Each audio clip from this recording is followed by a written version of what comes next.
Germantown Super Speciality Hospital. Dr. Mir Jawad Zar Khan, Senior Experienced Orthopedic Surgeon, Bone Fracture, Joint Replacement, Hip Replacement और Spine Surgery.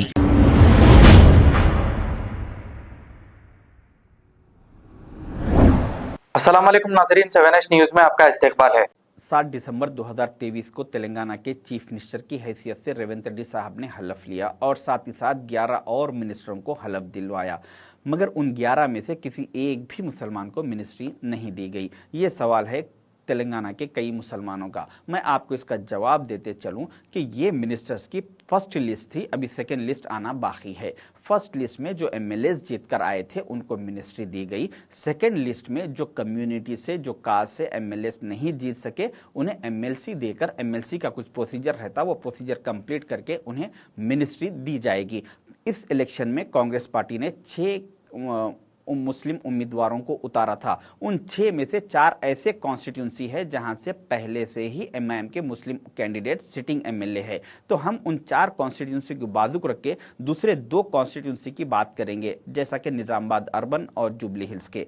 तो Nizamabad urban में 45% करीब Muslim population होने की वजह से वहाँ से मोहम्मद अली शब्बीर साहब को कैंडिडेट बनाया गया। जिस तरह से वहाँ पे शब्बीर साहब का इस्तकबाल किया गया सारे मुस्लिम, हिंदू, सारे लोगों की तरफ से, वो देखते हुए ये साफ नज़र आ रहा था कि जो निजामाबाद से शब्बीर अली साहब कामयाब होने वाले हैं, 100% कामयाब होने वाले हैं। मगर मोहम्मद अली शब्बीर साहब 15,000 वोटों से वहां से हार गए। इसमें सबसे बड़ी अहम वजह यह रही कि वहां पर 16 एमआईएम के कॉरपोरेटर्स हैं। उन 16 कॉरपोरेटर्स को मजलिस के एमआईएम के जो कॉरपोरेटर्स हैं उनको असद साहब की तरफ से स्ट्रिक्टली ये ऑर्डर गया कि कांग्रेस से मोहम्मद अली और बीआरएस से गणेश गुप्ता, ये दोनों कैंडिडेट्स हैं। मैं मोहम्मद अली को कामयाब होते हुए असेंबली में आते हुए नहीं देखना चाह रहा हूं।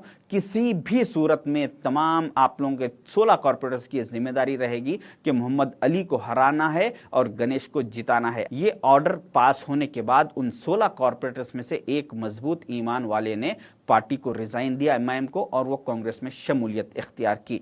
बाकी जो 15 कॉरपोरेटर्स थे उनसे कहा गया कि आपके डिवीजन से, आपके पोलिंग बूथों से अगर मोहम्मद अली को वोट जाएगा, गणेश को वोट नहीं जाएगा, तो नेक्स्ट टाइम आपको कॉरपोरेटर का टिकट नहीं दिया जाएगा। तो वो बेचारे 15 कॉरपोरेटर्स अपने टिकटों को बचाने के लिए उन लोगों ने जी जान लगाकर इन मोहम्मद अली साहब को हराने के लिए और गणेश साहब को जिताने के लिए कोशिश की।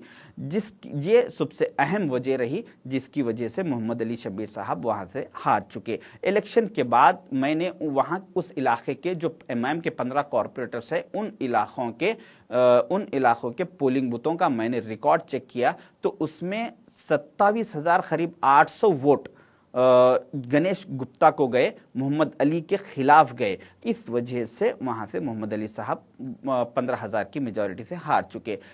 तो हमें हराने के लिए गैरों की कोई ज़रूरत नहीं, हमारे अपने ही हमारे लिए काफ़ी है। अभी हम जुबली हिल्स कॉन्स्टिट्यूंसी पर नज़र डालेंगे जहां से मोहम्मद अजहरुद्दीन साहब को टिकट दिया गया था। जैसे ही अजहरुद्दीन साहब का नाम डिक्लेयर हुआ, उसके कुछ 2-3 दिन के बाद असदुद्दीन ओवैसी साहब ने तारीख में पहली मरतबा जुबली हिल्स कॉन्स्टिट्यूंसी से एक मुस्लिम उम्मीदवार का नाम डिक्लेयर किया ताकि अजहरुद्दीन साहब को हराया जा सके। कुछ लोगों का यह कहना है कि एमआईएम के एमएलए कैंडिडेट ने तो सिर्फ 8,000 वोट लिए और अजहरुद्दीन साहब तो 16,000 वोट से हार गए। तो मैं आपको ये बता दूं कि बोराबंडा, एरागड्डा, शेखपेट, ये जो पूरा कंप्लीटली मुस्लिम इलाके हैं जुबली हिल्स कॉन्स्टिट्यूंसी के, इन इलाकों से 8,000 एमआईएम के कैंडिडेट को वोट मिले, मगर 38,000 वोट वहां से गोपीनाथ को गए। क्योंकि वहाँ पर जो मुसलमानों में जो असर रसूख रखने वाले लोग हैं, महल्लों के जो सदर है, जो मसाजिदों के कुछ कमेटियों के सदस्य हैं, ऐसे कुछ कमेटियों को, ऐसा असर रसूख रखने वालों लोगों को असद साहब की तरफ से ये इंस्ट्रक्शन पास किया गया, कहा गया कि आप लोग अजहरुद्दीन को हराए और गणेश गुप्ता को जिताए। इस वजह से वहाँ से अजहरुद्दीन साहब की 16,000 वोटों से नाकामयाबी हुई। मैंने अहमद नक्शबंदी साहब का एक वीडियो सुना जिसमें उन्होंने बहुत ही अच्छे अंदाज में मुसलमानों की फितरत बताने की कोशिश की। पूरे आपके डिस्ट्रिक्ट में गौड़ कम्युनिटी की पॉपुलेशन है 12%, और आपको मालूम है मुसलमान कितने हैं? 58%। कितने 58, मगर वो 12% में इतनी यूनिटी है, श्रीनिवास गौड़ साहब धूम मचा रहे हैं। और ये 58% इतने जो है नीचे आ गए हैं, काउंसलर भी नसीब नहीं हो रहा हमारे। हाँ जी, हम लोगों का काम किया खाली एक दूसरे का टांगा खींचना, मौका मिला तो पैजामा खींचना, नहीं उतरा तो नाड़ा खींच देना, किस्सा खत्म। इन्होंने बहुत अच्छे अंदाज में समझाया कि मुसलमान कितनी भी मेजॉरिटी में रहो, इनमें इत्तेफाक नहीं होता, क्योंकि ये अपने अपने ही लोगों की टांग खींचते। अभी आप जुबली हिल्स कॉन्स्टिट्यूंसी का मैंने एक वीडियो सुना, वो वीडियो आप देखिए। वही बोला, जुम्मे के दिन जो है तकरीबन 100 आदमी बैठ गए थे साहब, मीटिंग कर रहे हैं साहब, अजहर की तरफ जा रहे हैं, वो जा रहे हैं, बोला कोई नहीं जाना, ना अजहर का नहीं जाना, ना यहाँ जाना। मागंटी साहब आ रहे हैं, मैं बात कराता हूँ, मैं काम कराता हूँ बोल के जी। मैं खैर आप नहीं, आप बेफिक्र रहिए, मागंटी साहब अपने हैं, अपन काम कराएंगे बरखास्त। ये मौसूफ कौन है मैं नहीं जानता, मगर ये दिखने में तो इस्लामिक लिबास में है, चेहरे पे दाढ़ी है, सर पे टोपी है, मगर ये मौसूफ का कहना है कि अजहर वजहर कोई हमारा आदमी नहीं है, हमारे तो सिर्फ गोपीनाथ है, ये अल्फाज ये मौसूफ का कहना है। इस ऐसे लोग और एमआईएम की पॉलिसीज की वजह से आज तेलंगाना में कोई भी मुस्लिम नुमाइंदे असेंबली तक नहीं पहुंच पा रहे हैं। हमारे ही लोगों की टांग पकड़ के खींचते जा रहे हैं। ये तो हुए 2 कांग्रेस के उम्मीदवार, मगर मैं आपको एक और, मैं तो हूं कांग्रेसी, मगर मैं एमआईएम के आपको पॉलिसीज बताना चाह रहा हूं कि बोधन के जो एमएलए है आमिर शकील साहब, वहां पर मेरे बोधन में जो मेरे कांग्रेस के दोस्त अहबाब है, मेरी जब उनसे बात हुई तो वो लोगों ने इलेक्शन से, पोलिंग से एक दिन पहले उन लोगों ने कहा कि यहां पर टीआरएस और कांग्रेस में बहुत टफ मुकाबला चल रहा है। फिर उसके बाद जब पोलिंग हो चुकी, उसके दूसरे दिन मैंने मेरे कांग्रेस के साथियों से पूछा कि वहां के क्या हालात है, तो उन लोगों ने कहा कि हम यहां से कांग्रेस पार्टी यहां से 100% जीत रही है। तो मैं उनसे पूछा कि कल आप बोल रहे थे कि यहां पे कांग्रेस और बीआरएस में टफ मुकाबला है और आज 100% आप कामयाबी की बात कर रहे हैं, इसकी वजह क्या है? तो उन लोगों का यह कहना था, जो कांग्रेस के वर्कर्स है, उन लोगों ने बताया कि यहां पर जो एमआईएम का कैडर है, तकरीबन जो एमआईएम के लीडर्स है, वो तकरीबन लीडर्स ने इंटरनल पूरा आमिर शकील साहब को हराने के लिए और कांग्रेस को जिताने के लिए वहां से काम किया और आमिर शकील के खिलाफ वोट दलवाए, सारे के सारे, और तकरीबन वोट कांग्रेस को दलवाए गए।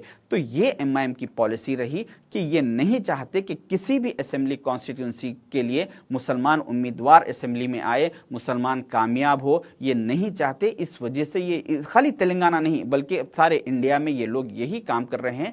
तो मैं आपको एक रिकॉर्ड बता दूं कि तेलंगाना की असेंबली में आज रेड्डीज है, राव है, यादव है, गौड़ है, दलित है, नायक है, धोबी कम्युनिटी के लोग हैं, क्रिश्चियंस है, मगर नहीं है तो कोई मुसलमान नहीं है।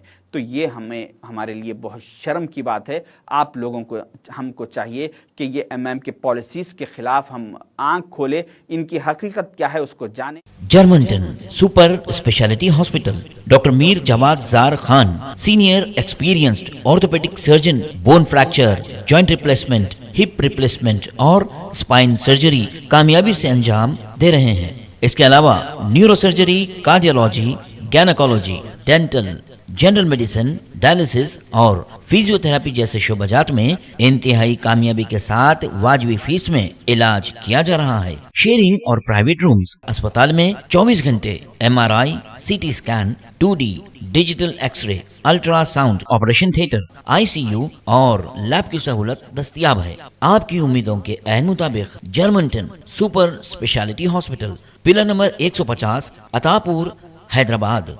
खबर है शहर की, खबर है गाँव की, खबर है सारी दुनिया की। 7H न्यूज पसंद आए तो लाइक कीजिए, शेयर कीजिए और सब्सक्राइब करना ना भूलें। 7H news.